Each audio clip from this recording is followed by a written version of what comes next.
अभी देख लो, अभी क्वेश्चन कराया था परस्पर लंबवत की कंडीशन थी, अब क्या है परस्पर समांतर है। तो यहां पर देख लीजिए, वेक्टर ए इक्वल टू दिया हुआ आपको 4i cap plus 3j cap plus k cap, और वेक्टर बी दिया आपको 12i cap 9j cap plus 3k cap. अब आपको क्या करना है, क्या दिखाना है आपको, परस्पर समांतर है। और समांतर के लिए आपको कंडीशन होती है कि vector A cross vector B बराबर होना चाहिए आपका 0। ठीक है, परस्पर लंबवत के लिए कंडीशन था vector A dot vector B बराबर क्या था 0, लेकिन अब क्या शो करना है आपको, ए क्रॉस बी बराबर क्या होना चाहिए आपका 0 आना चाहिए। तो देखिए इसके लिए क्या करेंगे, vector A cross vector B equal to, हम यहाँ पे लेंगे इसको आई कैप जे कैप और के कैप, जो आई जे के जिनके गुणांक है उन्हें लिखेंगे। तो ए के मान में देखिए आप, आई का गुणांक कितना है 4 और जे का 3 और के का 1, वैसे ही आई का 12 है, जे का 9 है और के का आपका 3 है। अब इनका क्या करेंगे, आई जे के के सापेक्ष में मल्टीप्लाई करेंगे। तो कैसे करना वो देख लीजिए आप, पहले आई के सापेक्ष करेंगे, हमेशा बीच में माइनस जे होता है, जे के सापेक्ष करेंगे और प्लस फिर के सापेक्ष करेंगे।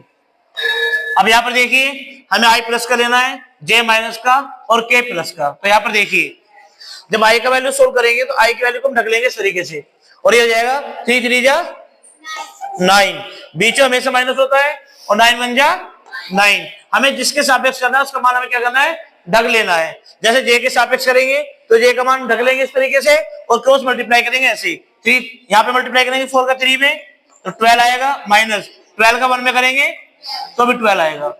अब के सापेक्ष करेंगे तो के की वैल्यू को दबा लेंगे इस तरीके से और इसको सोल्व करेंगे, 4 का 9 में करेंगे तो 36 आएगा और 12 का 3 में करेंगे तो तब भी आपका 36 आएगा। अब देखिए ये प्लस और ये माइनस, ये प्लस ये माइनस, ये प्लस ये माइनस, क्या बन गया सारा आपका 0। तो ये दिखाना था आपको कि vector A cross vector B क्या होना चाहिए, परस्पर समांतर होना चाहिए।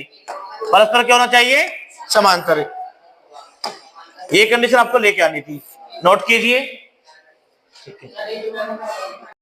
वो नोट हो गया। देखो नेक्स्ट क्वेश्चन है आपका, वेक्टर ए का वैल्यू दिया हुआ है 3i cap plus xj cap plus 5k cap तथा सदिश वेक्टर बी, सदिश बोलते हैं वेक्टर बोलते बात एक ही है, वेक्टर बी का वैल्यू दिया हुआ 2i cap plus j cap minus 2k cap. ये क्या ना परस्पर लंबवत है तो x का मान ज्ञात कीजिए।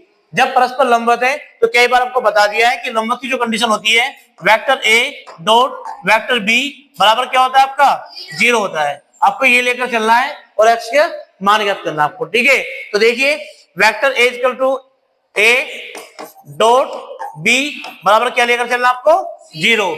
तो वेक्टर ए का वैल्यू दिया हुआ आपको 3i cap plus x J cap plus 5k cap और वेक्टर बी दिया हुआ आपको 2i cap plus J cap minus 2k cap equal to हो जाएगा आपका 0। ठीक है, ये कंडीशन होता है परस्पर लंबवत की। अब मैंने आपको बता दिया कि आई का आई में करेंगे तो 1 आएगा, जे का जे में करेंगे तो 1 आएगा और के का के में करेंगे तो भी 1 आएगा।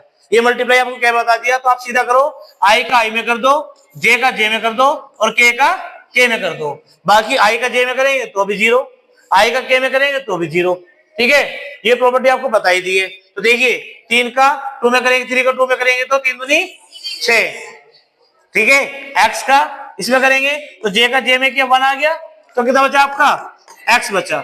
फिर यहाँ पर 5 का 2 में करेंगे तो 5 2 जा 10 और k का k में क्या 1 आ गया, बराबर हो गया आपका 0। तो यहाँ पर कितना बचा आपका 10 में से 6 गए माइनस के 4 प्लस x इक्वल टू 0 और x कितना आ गया आपका 4। यदि a और b परस्पर लंबवत लेकर चले तो x का वैल्यू कितना आ गया आपका 4 आ गया। सही में आ गया है, नोट कीजिए।